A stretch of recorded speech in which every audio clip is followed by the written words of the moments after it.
Bienvenido a otro episodio de Innovation Taste Guts. Hoy tenemos con nosotros a Javier Fernández Pollo. Javier fue director de innovación dentro de Desigual, una marca que todos conocemos que tiene sede en Barcelona, y principalmente montó un programa de aceleración con startups a nivel internacional, y en este episodio nos contará cómo fue todo ese proceso, todos los cambios culturales que tuvieron que pasar para llegar a montar esta aceleradora el año pasado y todos los pasos que fue dando desde que empezó el departamento de innovación hasta que llegó a montar esta aceleradora. Quédate a escuchar este episodio, pero antes recuerda suscribirte al canal, compartir este episodio con tus amigos y darnos feedback también de cómo podemos mejorar al respecto todos los episodios que grabamos. Sin más, te dejo con Javier y con la historia de él innovando dentro de Decathlon y Desigual.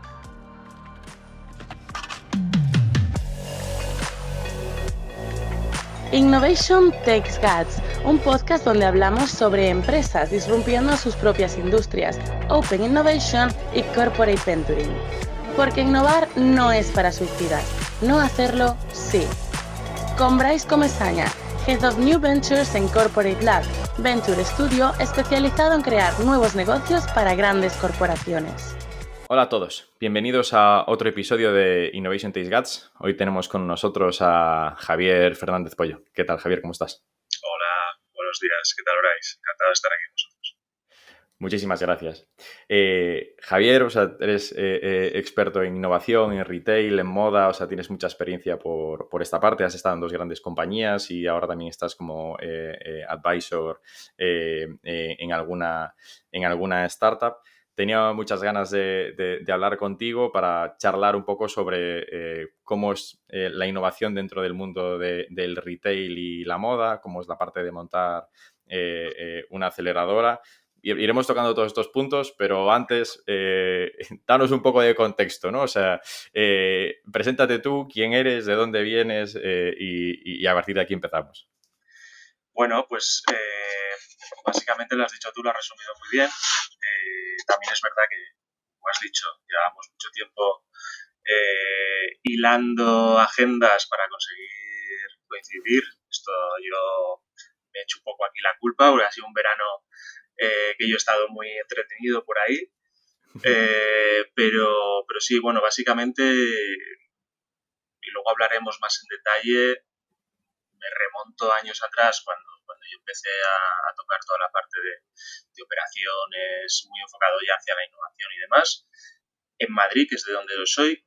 Yo nací en Madrid y llevo ya como más de 15 años trabajando en toda la parte de retail, mucho más enfocado a moda los últimos 7-8 años y mucho más enfocado a innovación pues los últimos alrededor de 5 años sobre todo. Vale. ¿Cómo ha sido un poco tu experiencia aquí, ¿no? En esta parte de... empezaste trabajando en Decathlon, es decir, las compañías más relevantes, son Decathlon y Desigual. ¿Cómo era un poco tu rol o cómo fuiste evolucionando también dentro de Decathlon?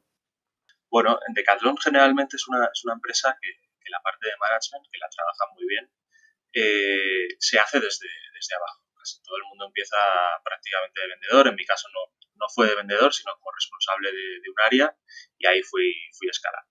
Después de la carrera empecé con ellos. Ya había trabajado en otras empresas anteriormente, tras salir de la carrera. Durante la carrera había trabajado en un montón de infinidad de cosas, desde chofer hasta camarero, hasta DJ, hasta, bueno, mil cosas. Hasta botones de hotel, recuerdo, los veranos. Pero bueno, siempre había tenido, yo creo, sobre todo mucha curiosidad. Yo creo que la curiosidad es lo que me ha llevado hacia donde estoy hoy. Y en Decathlon, como te decía, pues empecé como responsable de un área, de una de las tiendas, ahí fue escalando, al final acabé como responsable de operaciones. Durante 3 años y pico estuve en España. Y luego surgió la oportunidad de poder ir a Alemania. Yo ya había estado anteriormente en Alemania, pero estudiando. Y me apetecía mucho ir a trabajar a Alemania y estuve otros 3 años más o menos trabajando para Decathlon Alemania, sobre todo en el área de Hessen, pero moviéndome mucho porque era una época en la que Decathlon se estaba expandiendo mucho en Alemania. No se había expandido en los últimos, no sé si era 20 años, una cosa así. De hecho, Alemania fue el segundo país después de Francia donde se internacionalizó Decathlon, pero no había acabado de arrancar. Un poco al contrario que España, que en cuanto empezó en la zona de Cataluña, empezó a expandirse y tuvo mucho éxito, ¿no? Pues la verdad es que, bueno, hizo falta que llegase, recuerdo, el que es hoy el CEO de Decathlon España. Le mandaron para Alemania, cuando me parece que era director regional o algo así en España. Le mandaron allí y tuvo muy clara la expansión y la verdad es que los resultados pues, le avalan y consiguió expandir Alemania hasta el punto que está hoy, que hoy Decathlon sí que es muy fuerte en Alemania y ha conseguido mucha cuota de mercado. Entonces era llegar allí con un poco de know-how y de intentar explicar y hacer entender cómo hacíamos en otros sitios para ciertos procesos a niveles operativos en lo que son las tiendas, sobre todo. Con lo cual, muy entretenido, mucho trabajo y una experiencia bestial. Y aquí, o sea, después de la parte de Alemania ya es cuando te vuelves otra vez para España, ya vas directamente, o sea, para Desigual, ¿no? O sea, no pasas por Decathlon otra vez, o sea, te vas directamente para Desigual. Exactamente, sí. Yo tenía claro que quería volverme a España y bueno, me surgió la oportunidad de Desigual en aquel momento y decidí volverme. Sí. ¿Ya estabas, o sea, ya tenías en mente en ese momento roles de innovación o fue algo que fue pasando de forma natural una vez que estabas dentro de la empresa? Pues yo te diría que fue de manera natural, pero también un poco buscado, porque ya en Decathlon había roles dentro de la parte de operaciones y las operaciones tienen que ver mucho con la innovación. Ya había roles en los que yo me intentaba meter a la hora de implementar algún tipo de proceso nuevo, a la hora de crear algún tipo de nueva forma de trabajar. Allí en Decathlon una de las cosas que sí que se hacía, por lo menos cuando yo estaba mucho, y yo creo que se sigue haciendo, es que se dejaba mucha autonomía a los equipos y a los responsables de equipos para poder hacer y para poder demostrar que hacían cosas interesantes para luego replicarlas en otros decatlones, en otros países, etcétera, etcétera, ¿no? Y luego además es una empresa que a nivel de procesos innova mucho, a nivel de procesos y de producto. Entonces te daban mucha manga ancha para probar, para explorar, para embarrarte y meterte a fondo en cosas nuevas y luego poder explicarlas y replicarlas. Y yo me acuerdo que estuve muy metido en toda la implementación del RFID en Alemania, cuando allí todavía Vale. no se hacía. Estuve muy metido en procesos muy básicos, pero que todavía allí no se conocían y que había que dar a entender, había que explicar, había que trasladar a todos los equipos. Entonces era mucho trabajo de management y de management sobre procesos nuevos, lo cual muchas veces en innovación luego lo he tenido que replicar mucho, ¿no? Esa transversalidad, ¿no? A la hora de explicar la innovación y todos los procesos de la innovación en todos los equipos y en todas las partes de la compañía. Entonces de ahí saqué muchos aprendizajes y también aprendí mucho a estar en equipos. Llegué a tener equipos de 70 personas. Claro. Y a veces era, bueno, tenías que organizarte, te enseñaban a organizarte, pero era mucho trabajo también a veces. Y cuando empiezas ya en este rol de innovación dentro de Desigual, ¿cómo estaba en ese momento el departamento? Si había, ¿cómo? O sea, o fue plan cambio de rol, ahora eres el responsable Head of Innovation y placa en el despacho y ya está, ¿no? ¿O cómo fue un poco esto? Pues efectivamente no había. Bueno, había algo y ahora ya te cuento un poco qué era. Yo en ese momento yo había entrado en el departamento de expansión cuando entré en Desigual. Vale. Entré por la parte más operativa de facilities de la parte de expansión y ya ahí yo estaba siempre intentando pues lo mismo, meter procesos nuevos, hablar con este, con el otro, con los proveedores para intentar implementar soluciones tecnológicas que ayudasen, etcétera, etcétera. También en esa época yo estudié un máster de innovación y operaciones, lo cual también me dio una visión nueva hacia ciertos puntos, y todo esto pues iba cogiendo forma, ¿no? También con esa curiosidad innata que yo siempre había tenido de meterme en todos los sitios, de ir. Yo me acuerdo que iba a un montón de conferencias y de seminarios de temas de innovación que había en esa época en Barcelona. Para mí era todo muy nuevo, pero me apasionaba, entonces me metía en todos los tinklados. Y intentaba meterme en todos sitios, que yo creo que a veces se preguntarían, ¿este qué hace aquí? ¿Quién es? Pero bueno, yo iba por ahí. Y es un poco como he ido haciendo, ¿no? Picando piedra desde el principio en este sentido para conocer a un montón de gente de la forma más humilde y prudente, pero siempre preguntando y siempre interesándome por un montón de cosas diferentes. Y luego, más tarde, a los 2-3 años de haber entrado en Desigual, pues surgió la oportunidad de crear el área de innovación. En ese momento y hasta entonces lo que había era una especie de Innovation Lab, o sí, bueno, lo que se había hecho en muchas corporaciones hasta entonces, tener una especie de lab donde había unas personas más con un perfil más tecnológico quizás, que se dedicaban pues a desarrollar nuevas ideas y nuevas posibles herramientas para la compañía, pero que en realidad no respondían muchas veces a unas necesidades o a unos problemas específicos de la compañía. Con lo cual tenías un lab o algo enfocado a lo que se llamaba innovación, que en realidad no miraba hacia el negocio y no creaba ningún impacto ni tenía ninguna conexión con el negocio. Entonces querían transformar eso y querían una innovación que realmente mirase hacia el negocio y tuviera un impacto en la cuenta de resultados, ¿no? Esta propuesta me llegó y yo les respondí con un enfoque que yo veía para la compañía, y les gustó, y con un papel en blanco y con una mesa y una silla nuevas, pues me dijeron: todo tuyo, ponte a innovar y adelante.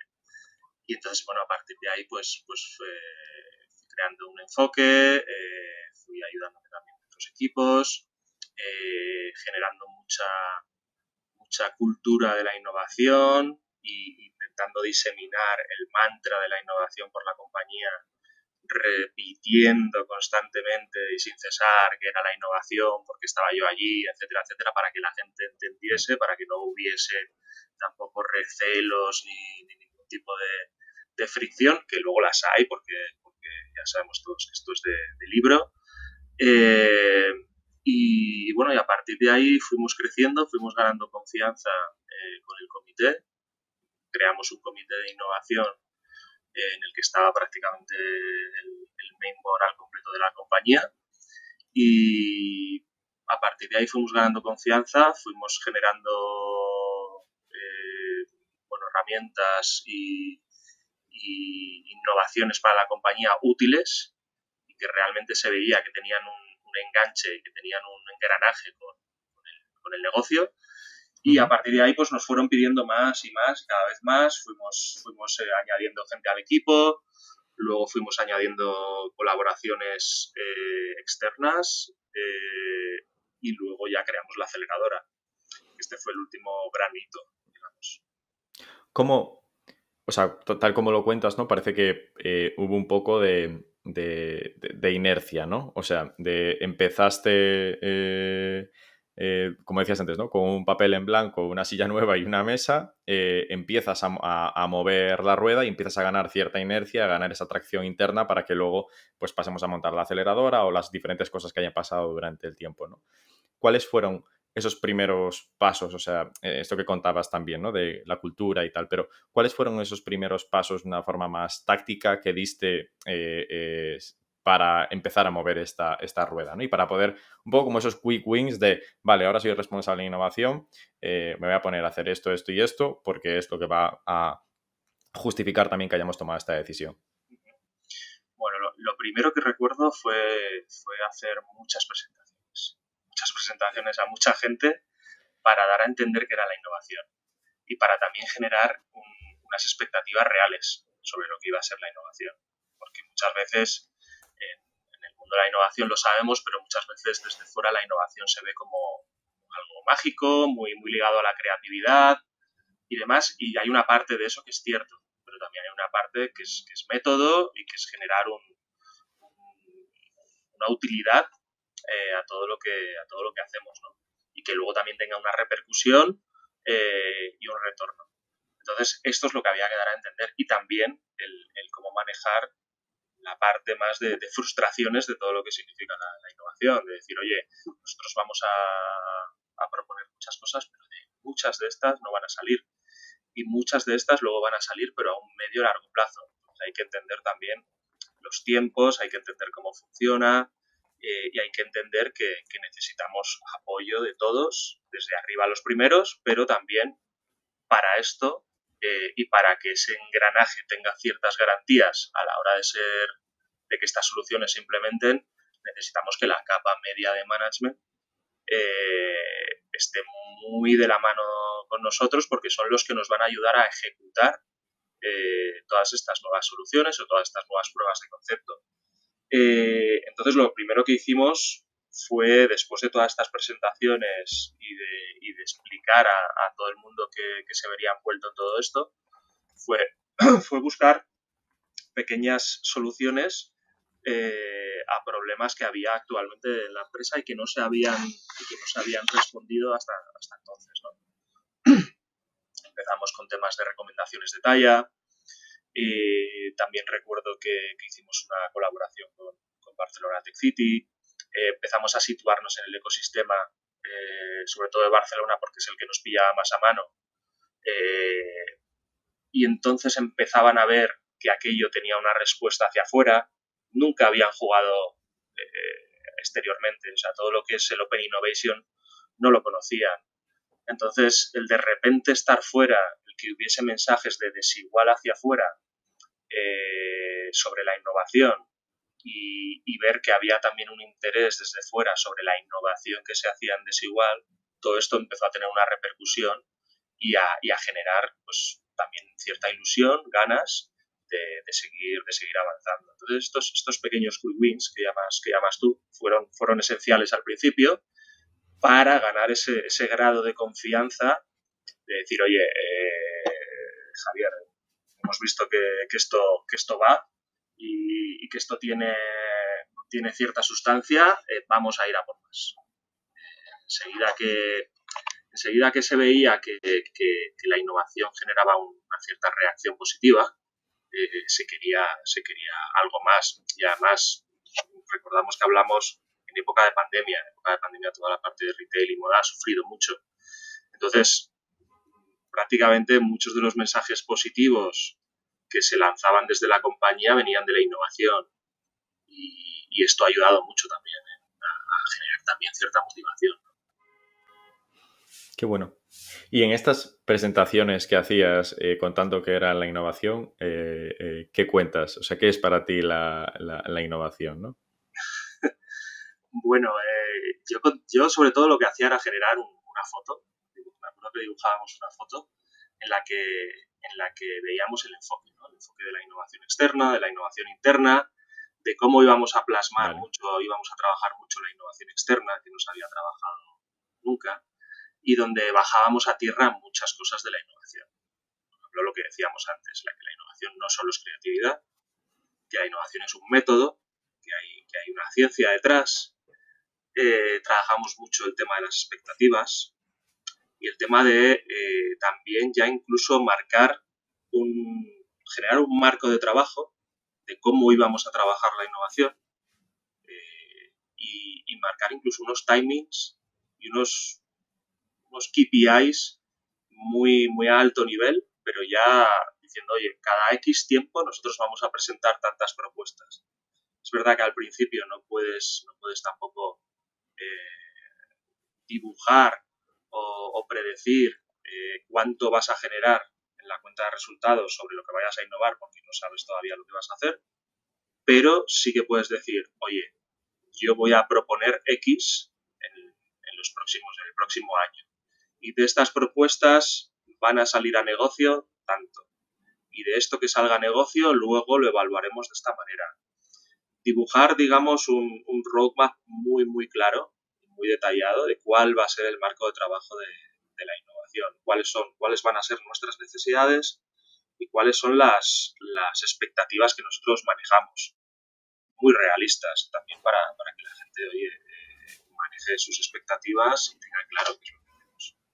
Y siendo transparentes, ¿no? Es decir, si vamos a hacer 2 propuestas, 5, 50 al Q, saber que van a ser 2, 50 o las que sean, ¿no? Pero también compartir ese valor para poder equilibrar la expectativa del otro, ¿no? Vamos a mandar pocas... No os hagáis muchas ilusiones con las propuestas que vayamos a mandar, ¿no? Esto es diferente a decir, oye, vamos a mandar 6 propuestas, ¿no? Porque para el otro puede ser otra idea totalmente diferente, ¿no? Y esto que comentabas también de cómo mover a la capa de management medio, entiendo que al principio no, pero una vez que ya estaba el programa más avanzado, se vinculaba algún tipo de incentivos a estos managers, porque lo que suele pasar habitualmente, y sobre todo en compañías tan distribuidas como el caso de Desigual, ¿no? O sea, tengo tiendas prácticamente por todo el mundo, mi principal indicador son las ventas y toda la gente está muy orientada a ventas y facturación, etcétera. Entonces, en el día a día, ¿cómo pelea cómo consigues que un manager, un middle manager consiga centrar parte de su atención a estos proyectos, ¿no? Y que sí quiera lanzar un piloto o sí quiera probar a trabajar con una startup, etc. Esto es una buenísima pregunta porque yo creo que ahí, digamos que están muchas de las claves de que estas soluciones o estas pruebas de concepto salgan adelante y se integren finalmente en el negocio, ¿no? El que la capa media management esté por la labor de ejecutarlo y de que parte de su trabajo vaya enfocado a eso. Pues aquí hay varias formas. Nosotros empezamos por la más prudente al principio, que es tratar de involucrar a las personas. ¿Cómo? Pues de diferentes maneras. Yo recuerdo que una de las cosas que propuse, que dije que tenía que ser clave y que teníamos que hacer era generar cultura de la innovación. O sea, esto era básico. Y nosotros en Desigual recuerdo que sí que había una cultura de la innovación hacia producto, de hacer las cosas de manera diferente y demás, también muy marketingiana en muchos aspectos, pero que se necesitaba quizás otra forma de trabajar, ¿no? Yo creo que Desigual, como en otras compañías, pues era clásico el que hubiera silos entre departamentos, el que un departamento no supiera lo que estaba haciendo otro departamento, etcétera. Entonces, todo esto ya desde hacía un tiempo estaba empezando a cambiar y yo creo que la innovación supuso también un empuje hacia levantar todos estos muros, bajar estos silos interdepartamentales, etcétera, etcétera. Esto fue uno de los trabajos que hicimos. Hacíamos muchas actividades alrededor de explicar la innovación, ¿no? De lo que estábamos haciendo, de informar, de que los trabajadores también supieran lo que se estaba haciendo. La innovación, según también tú lo expliques, pues pueden ser cosas muy chulas, muy interesantes y que a todo el mundo de alguna manera le interesan porque miran hacia el futuro y hacia otras formas de hacer las cosas, ¿no? Entonces a todo el mundo en general le interesaba y teníamos una especie de entrevistas o de no sé cómo llamarlo, programa más o menos mensual en la que yo, junto con una persona que yo entrevistaba o que intervenía en un vídeo, pues explicábamos qué estábamos haciendo en ese momento de innovación. Lo llamábamos Breakfast Tech, es como desayunos tecnológicos, y ahí pues yo explicaba, oye, pues mira, hoy la temática es esta, vamos a hablar de esto y vamos a traer a una persona para que nos explique pues cómo funciona en su empresa, lo que están haciendo. Me acuerdo que el primero La primera persona que llevamos fue al director de tecnología de Cabify, que se brindaron a hablar un rato, 15-20 minutos no más, de lo que estaban haciendo y cómo funcionaba pues la innovación, la tecnología en Cabify, etcétera, etcétera, ¿no? Entonces todas estas cosas interesaban mucho. A la vez nosotros contábamos, oye, esto es lo que estamos haciendo, estos son los avances que hemos hecho, ahora estamos implementando esta solución sobre realidad aumentada o lo que fuera. Pues todas estas cosas generaban mucho interés porque eran cosas súper nuevas y nunca se había hablado de eso. Nunca se había hablado de la innovación ni de las cosas que se hacían en la compañía. Entonces, que esto llegase a cada uno de los rincones de la compañía empezaba a impregnar de alguna manera la innovación en muchas partes de la compañía y generaba una motivación hacia que cada uno de los trabajadores quisiera participar, ¿no? Entonces, esto fue una de las cosas. Luego, más adelante también, con todo el tema de la aceleradora, pues dimos mucho bombo también internamente en la compañía. Había muchas actividades de la aceleradora que consistían en involucrar a los empleados, tanto en las partes de mentorías como en las partes de los workshops, como en las partes de intentar hacer pruebas de concepto con las startups que estaban dentro de la aceleradora. Y luego también hacíamos una cosa que era muy chula, lo llamábamos Innovation Day, que era un día dedicado exclusivamente desde la compañía a la innovación. Entonces, el empleado, desde que entraba en las oficinas, sentía que estaba en el departamento de innovación y había pancartas y había una serie de actividades. La primera vez, me acuerdo, el primer Innovation Day que hicimos fue como replicar una especie de 4Years for Now, South Summit en la compañía, donde teníamos diferentes stages y había pues una mesa redonda aquí, venía alguien de Amazon que hablaba sobre innovación en otro, luego teníamos una mesa redonda enfocada quizás al metaverso y había 3 personas de 3 startups diferentes que venían a hablar sobre ello. Entonces, claro, todo eso generaba un impacto a nivel cultural y a nivel de empleados que es brutal. Luego hacíamos un design thinking con 50 empleados y luego tenemos la suerte que había mucha gente de fuera que le interesaba participar, ¿no? Claro. Y luego, bueno, toda esta serie de actividades ayudaban muchísimo. Y luego es verdad que tú decías y hablabas sobre los incentivos, que eso sería bestial, ¿no? Poder conseguir que la gente que participe en innovación pues obtenga una serie de incentivos. Eso no lo conseguí, pero yo creo que es un poco la segunda fase o el camino que hay que seguir hacia realmente involucrar de lleno a la gente en innovación. Nosotros lo que hicimos sobre todo fue involucrarles en los proyectos desde el minuto no 0, sino -10, te diría. El momento en que estás buscando los retos, ya tienes que ir de la mano de negocio. En ese momento ya te agarras un poco a toda la parte del middle management, vas con ellos de la mano y les haces a ellos liderar los proyectos. Nosotros no liderábamos los proyectos. La idea es que fuera el middle management el que con su reto y con la respuesta que nosotros habíamos dado a su reto fuera capaz de ir evolucionando ese reto junto con la startup y nosotros de estar ahí supervisando y procurando reconducir los momentos que hubiese que reconducir y dando las pistas que fuera necesario dar. Pero el que lideraba los proyectos y las pruebas de concepto tenía que ser negocio y el área de negocio en concreto, porque nosotros nos habíamos dado cuenta, sobre todo al principio, que había un punto de fricción muy importante, que era en el proceso de la innovación, cuando tú empiezas a hacer, tú planteas el reto, luego haces un scouting, luego lo planteas en el comité de innovación, te dan el go, con ese go haces una prueba de concepto y evalúas la prueba de concepto y luego deja de ser parte de la innovación porque la integras en negocio, ¿no? Haces el pase a negocio. En ese momento del pase a negocio, veíamos que existían muchas fricciones y era muy, muy difícil garantizar que se integrase realmente, ¿no? Porque como ellos no habían tocado anteriormente esa innovación o la habían tocado de manera superficial, tampoco tenían mucho interés en ello, no les interesaba mucho.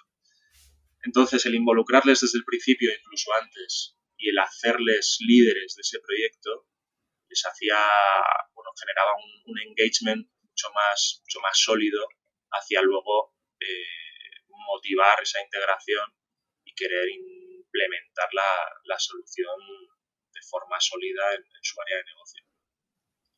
Claro, o sea, los equipos más dueños nada. Los hacías más dueños de todo el proceso, ¿no? O sea, de todo lo que pasaba, pues que ellos fuesen propietarios de esto, ¿sabes? Y que se sintiesen que estaban resolviendo un problema suyo. Entonces, al final entiendo que ese incentivo también viene de la parte de esta innovación me está ayudando a generar más ingresos o a reducir un coste. Y esto al final a mí me va a afectar en mi P&L, ¿no? De mi negocio, como sea. Sí. Vale. Y comentabas ahora la parte de, o sea, antes de nada, la parte esta de montar el Innovation Day interno vuestro, esto tiene que ser un lío, ¿no? O sea, organizar todo esto, montar todas esas mesas redondas, etcétera, tiene que ser cuadrar agendas de todo el mundo. Es mucho trabajo y convencer a toda la compañía de que sus empleados de cada una de las áreas de negocio van a gastar X tiempo en bajar a ver una conferencia.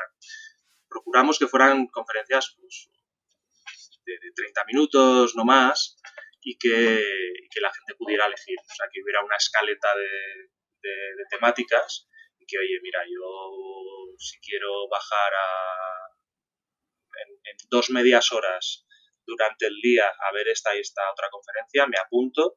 Había un límite y un aforo para cada una de las conferencias y generábamos mucho, lo que hacíamos es generar anteriormente mucho ruido para que la gente se apuntase y la verdad es que funcionó muy bien, tuvo mucho éxito y también porque la parte de arriba de la compañía, todo el mainboard de la compañía apoyaba mucho todo esto. De hecho, ellos eran los que inauguraban todas las conferencias. O sea, que ellos también metían ese tiempo y invertían en el proyecto también, ¿no? O sea, no es que era solo de, oye, muy bien el Innovation Day felicidades al día siguiente y no pasaban por allí, pero sí que también se involucraban. Vale. Esto es. Yo creo que tú lo has dicho, que es verlo como una inversión. Sí, claro, o sea, porque desde el punto de vista de impacto en negocio, hoy lo ves como un coste, o sea, porque quiero decir, tener a ese media hora de cada uno de los trabajadores asistiendo a una charla no te va a impactar en nada directamente, ¿no? Hoy en el negocio, pero tienes que pensar, o sea, que esto lo vas a activar para el futuro también. Exacto. ¿Cómo nace la aceleradora? O sea, ¿cómo llegas un día a las oficinas y dices, oye, vamos en 3 meses o en lo que sea, quiero montar una aceleradora? ¿Y por qué? ¿No? Pues mira, yo recuerdo que el primer año lo que te decía, ¿no? Habíamos trabajado mucho para generar esa confianza, habíamos sacado muchas soluciones a la luz, estábamos en un nivel de pruebas de concepto, pues yo creo que bastante heavy para la capacidad que teníamos en aquel momento, sobre todo porque la capacidad era de una persona que era yo. Con lo cual, al principio, pues fue mucha intensidad. Y... O sea, durante el primer año estabas solo, ¿no? Sí, el primer año estuve solo, efectivamente. Vale. Ya se fue sumando más gente y cuando ya dejé la compañía éramos unas 5 personas contando también con el equipo externo. Vale. Entonces, cuando un día nos dicen de ir a presentar lo que estamos haciendo al comité de dirección, nosotros teníamos el comité de innovación, pero luego teníamos el comité de dirección también. Y cuando un día me dicen, oye, vamos a presentar en el comité de dirección lo que estamos haciendo, pues bueno, yo tenía claro cómo presentarlo, todas las soluciones, hacer una foto más o menos general de lo que significaba la innovación también, poner un poco, hacer un storytelling, ¿no? de todo Y al final de la presentación, y de una manera así un poco casi de Strangis, Uy, pues se yo me coló dije, esta slide, ¿no? Que no quería. sí, sí, casi fue así. Pues yo dije, ¿y por qué no en el futuro pues hacer una aceleradora, ¿no? Entonces yo creo que esto generó algún run en la cabeza de ciertas personas, del fundador y del CEO sobre todo. Y luego también ellos nos lanzaron la pregunta de cómo generar una desigual todavía más abierto, ¿no? Nosotros habíamos puesto encima de la mesa conceptos como la apertura, el Open Innovation, lo que significaba abrirse, la colaboración, todo este tipo de cosas. Y esto había estado, durante todo este año y pico anterior, había estado generando pues yo creo que mucha reflexión dentro de la compañía. También la compañía, por su parte, había estado haciendo muchas colaboraciones, sobre todo en la parte de producto, pues con nuevos diseñadores, colaboraciones externas, quiero decir, con diseñadores, con un montón de gente de fuera de la compañía, ¿no? Y veían que efectivamente el volcarnos hacia afuera también tenía su repercusión y al final lo que conseguías era generar un flujo de ideas y conocimiento que se canalizaban internamente en la compañía, ¿no? Entonces esto querían llevarlo a un escalón superior, ¿no? Digamos. Y nosotros pues participamos de ello y la propuesta que hicimos fue la de la aceleradora. Entonces, entre otras cosas, pero sobre todo como gran hito fue la aceleradora. Hubo una serie de meses que estuvimos pues trabajando la propuesta, dándola a conocer, explicando cómo sería, lo que nosotros entendíamos por aceleradora, las diferencias entre aceleradora, incubadora, coworking, todo este tipo de cosas. O sea, hicimos un trabajo casi de didáctica sobre todo lo que significaba la innovación abierta y todos los mecanismos que hay alrededor de la innovación abierta.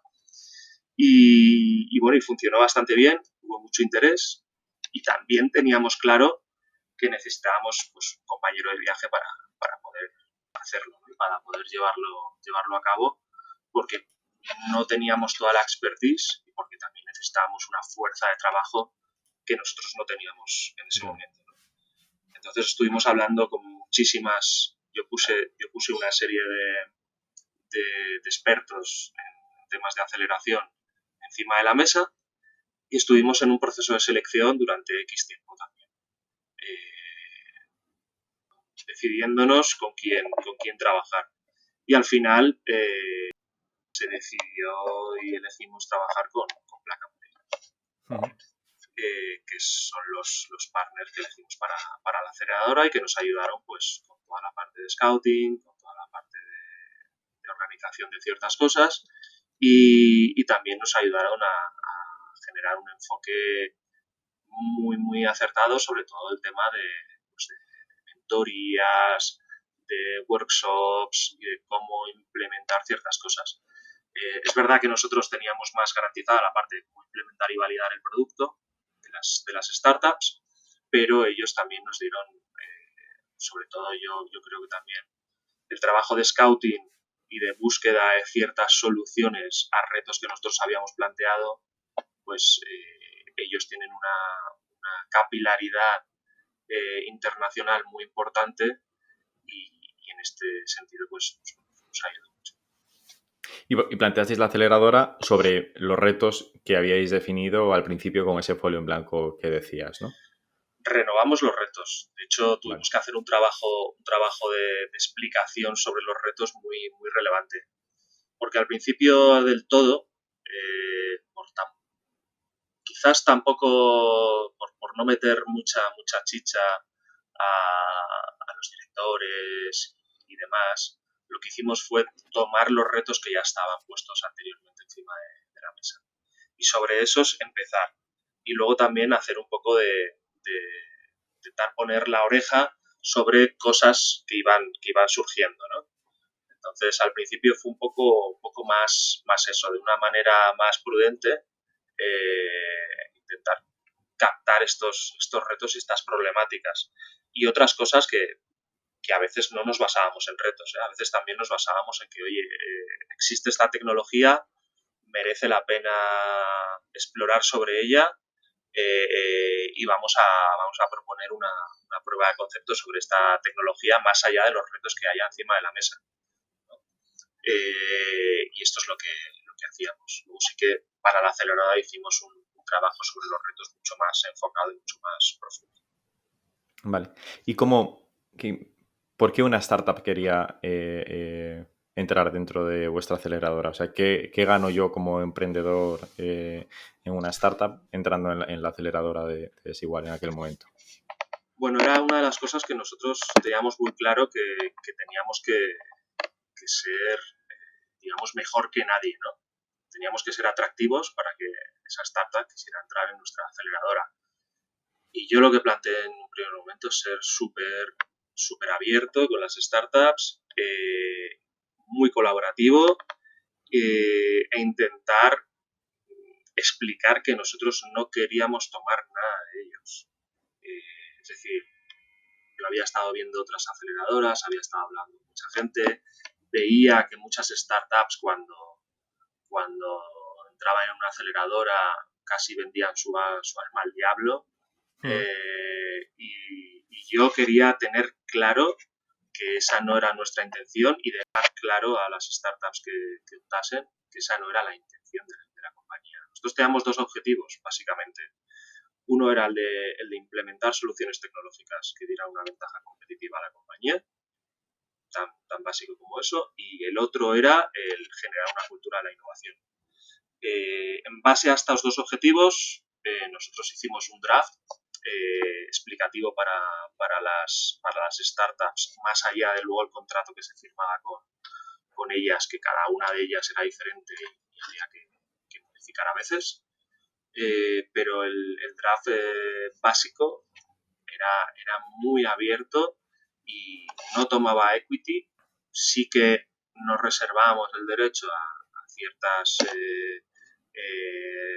rondas y demás, pero de una manera muy abierta. O sea, yo creo que hasta las startups se sorprendían al principio, porque nosotros lo que hacíamos era, por un lado, darles un espacio en las oficinas de Desigual, que no sé si, bueno, tú las conoces porque has estado ahí. Sí. O sea, son espectaculares. O sea, quiero decir, ya, o sea, eso ya es un buen perk.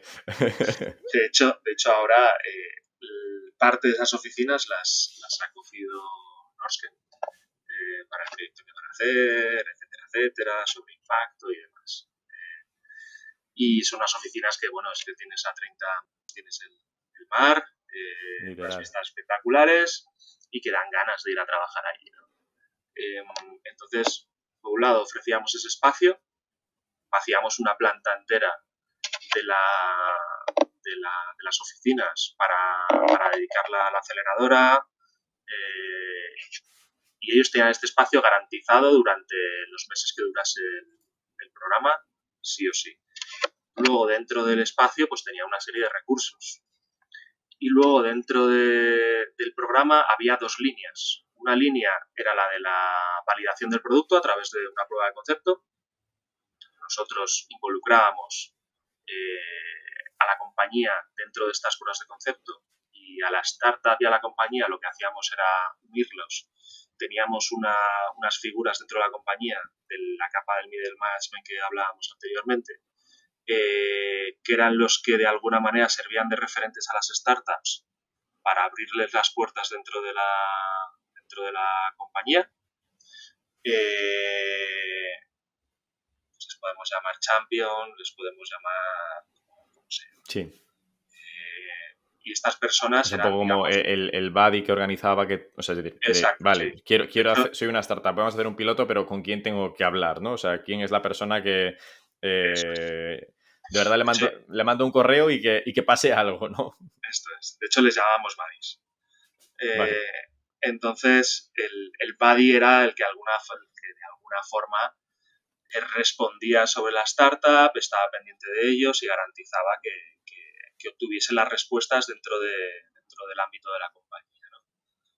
Con otros departamentos o con su propio departamento. Normalmente el buddy era el manager del área o del departamento donde se iba a implementar la solución. Generalmente era así, ¿no? Porque garantizaba pues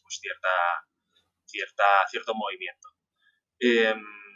Luego, además de eso, en la otra línea que te comentaba, estaba la del aprendizaje y la de la formación. Entonces teníamos la línea de la prueba de concepto y luego la otra línea que era la de pues generar una serie de mentorías y de que personas tanto internas como externas pudieran dar su visión y pudieran dar su expertise a las startups sobre varias temáticas. A lo largo de los meses que duraba el programa de aceleración, nosotros teníamos cada mes un encuentro presencial en las oficinas que le llamábamos Focus Week, donde garantizábamos que tanto los expertos como las startups se reuniesen para que esa semana fuera una semana intensiva en cuanto a aprendizajes y en cuanto a evolución de esa prueba de concepto también, ¿no? Entonces, en esa semana, pues, semana sobre temas de rondas y venía, por ejemplo, David Miranda a explicar a las startups, a dar una masterclass casi, ¿no? De cómo funcionaba, de su visión, de su expertise, etcétera, etcétera. Y luego también, durante 2 o 3 días, pues había una serie de mentores externos que, en base a esa temática de esa Focus Week, pues daban su visión y su expertise a las preguntas que previamente habían lanzado las startups. Entonces, yo creo que al final generábamos una serie de inputs hacia las startups en todos los sentidos, ¿no? Tanto en la parte de aprendizaje como en la parte de evolución de su proyecto dentro de la compañía. Y esto yo creo que era sobre todo el valor que nosotros dábamos a las startups. ¿Cuántas habían participado? 7. 7. Y al final esto, o sea, ¿cómo fue el cierre del programa? O sea, tuviste este Innovation Day, ¿no? O sea, presentaron ellas, o sea, pero ¿cómo se decidió? O sea, ¿cómo era para ellas un final exitoso del programa de aceleración también? Bueno, yo hasta donde sé todavía ahora se están validando las pruebas de concepto Vale. yo creo que de casi todas ellas. Nosotros sabíamos que era posible que durante el camino alguna cayera, pero yo creo que esa tensión se ha mantenido muy bien y se ha ido enfocando mucho y reconduciendo para poder al final hacer una prueba de concepto con cada una de ellas. En el Demo Day, que creo que es cuando tú tuviste la última información sobre lo que se estaba haciendo con las startups, sí que ya había 2 o 3 con las que estábamos haciendo prueba de concepto, incluso con una que ya habíamos hecho la prueba de concepto, con ciertos resultados, ¿no? Que era la de Resortex, si no me equivoco. Recuerdo esta. Creo que era desensamblar la prenda. Desensamblar las prendas y tal. Sí. Lo recuerdo. Me pareció, o sea, una idea y una propuesta bastante brutal para la industria de las que estaban. Todas tenían su encaje, ¿no? Y todas tenían su modelo, pero este era como igual yo veía un poco más esta parte. Y dentro de ella, por la parte de la aceleradora, o sea que, ¿cómo volverías a plantearla de la misma forma o habría otros aprendizajes que dirías, oye, ¿qué hubiésemos cambiado, ¿no? Pues esta es buena pregunta. Yo creo que quizás lo que haría es hacer un programa más corto. Creo que a nosotros nos sirvió para tomar muchos aprendizajes y a Desigual les sirvió para generar un know-how de todo lo que significaba un programa de aceleración. Pero creo que por mi parte lo haría más corto y quizás el trabajo de involucrar a las startups dentro de la compañía lo haría de otra forma, parecida, no igual, pero parecida. Pero yo creo que siendo bastante novatos en este aspecto, salió bastante bien. Quizás también lo que haría es enfocarme a startups más locales, porque yo creo que facilita mucho el trabajo y puede ser más agradecido. También las expectativas de una startup, por ejemplo, no sé, de Estados Unidos, no es la misma a lo mejor que que una española. En cuanto a lo que busca, nosotros también facilitábamos mucho acceso a inversores. Y una startup estadounidense, quizás con un VC español, no es el mismo encaje. Creo que tienen otra dimensión de costes, de inversión, etcétera. O sea, no es que sea mejor ni peor, sino que Estados Unidos es un mercado más caro. Entonces, o sea, las rondas van a ser mayores allí. Entonces, y los de aquí les cuesta más cubrirlo. Exacto. Entonces yo creo que en ese sentido lo haría diferente, por una cuestión de expectativas, no por otra cosa. Y entiendo que también es difícil cuadrar, o sea, quiero decir, diferentes startups que una está con las expectativas que puede tener la propia startup, ¿no? Y cómo hacer ese programa. En el ejemplo que ponías de David Miranda, ¿no? Pues igual está hablando igual de un entorno de inversión más en España, ¿no? O sea, cómo pueden ser aquí las rondas o el programa de Stock Options o las Phantom que pueda haber según la legislación española y a la americana dice, a mí esto no me aplica, ¿no? Y estoy en esta Focus Week aquí y cuadrar todo esto igual es más difícil. Esto es correcto. Vale. Y bueno, básicamente sería eso. Vale. Y comentabas de lo que también os reserváis un poco el derecho como de invertir, ¿no? O sea, no tanto de la aceleradora, pero o sea, esto estaba, o sea, no pregunto por la aceleradora, pero esto lo teníais en mente, en invertir en alguna compañía, en promover vosotros de alguna forma alguna compañía, durante todo el proceso de innovación, no solo en la parte de la aceleradora.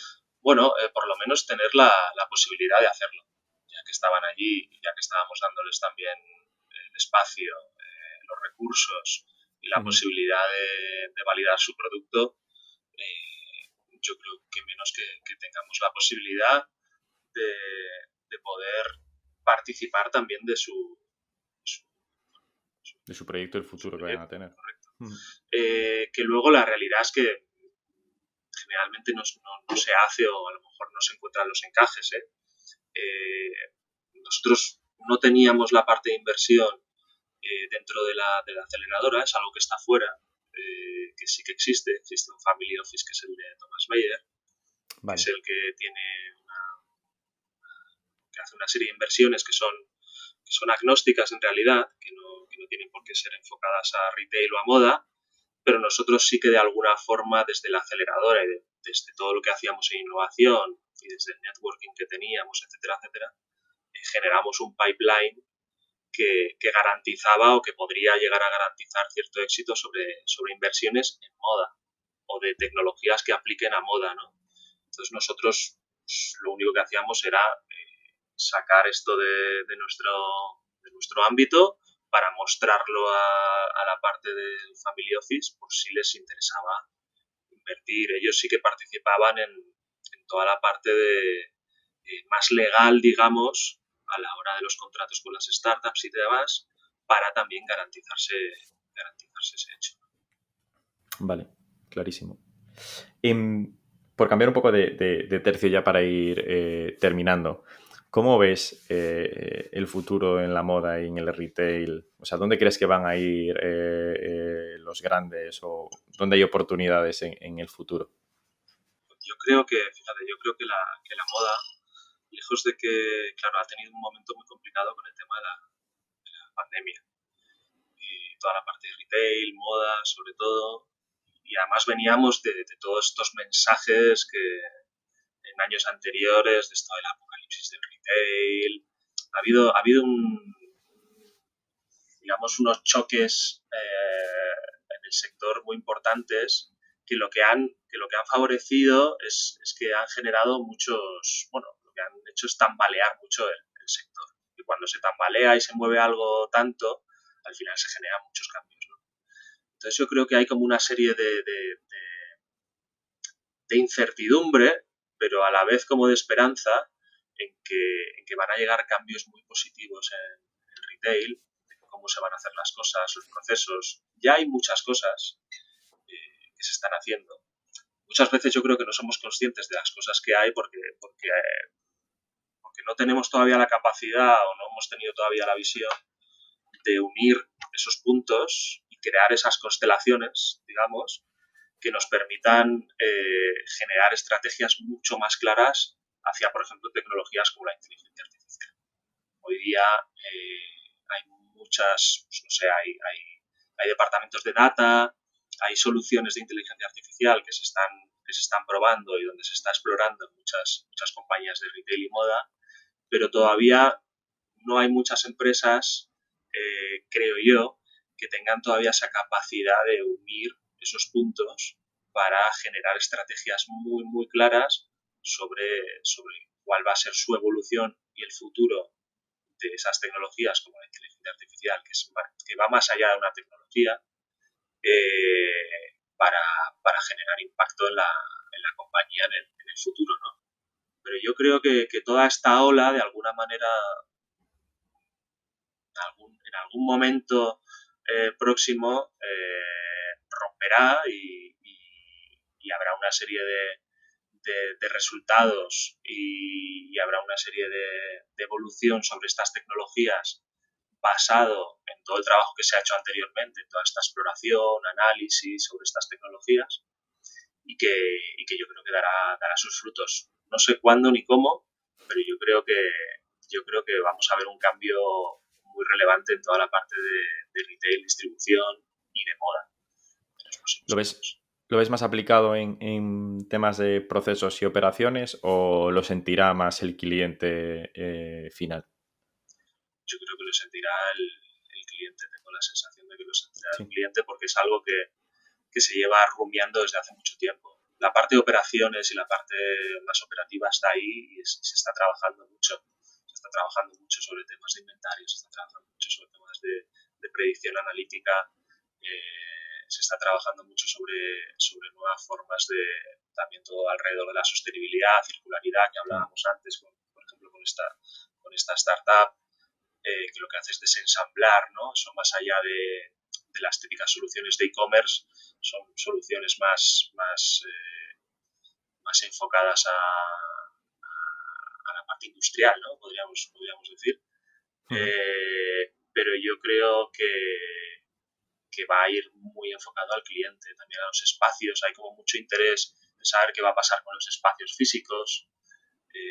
Ahora hay como una tendencia que estamos viendo como empresas nativas digitales que habían comenzado su andadura como solo distribuidores online, están abriendo sus tiendas físicas. Entonces yo creo que va a haber aquí una serie de cambios que tenemos que estar atentos a ver qué pasa. Pues estaremos atentos a ver cómo nos impacta esto como consumidores también, ¿no? La inteligencia artificial y cómo viviremos el futuro de la moda y el retail, que parece que no, pero es una industria que tenemos muy, muy, muy presente todos los días, ¿no? O sea, que piensas que solo te afecta cuando vas a una tienda, pero todo el día estamos relacionados con el retail y con la distribución. Absolutamente. Sí, va muy enfocado, muy ligado a nuestro estilo de vida. Es así. Oye, Javier, muchísimas gracias por tu tiempo, por compartir tus experiencias con nosotros y por darnos esta clase magistral de cómo innovar en una corporación. Muchísimas gracias. Un placer y, bueno, ha sido una charla súper amigable, con lo cual te lo agradezco. El interés también. Ya seguiremos hablando seguramente. Muchas gracias. Y a los que habéis llegado hasta aquí, recordaros que cada 15 días sacamos otro episodio y podéis volver a escucharnos en todos nuestros canales. Muchas gracias. Gracias, hasta luego.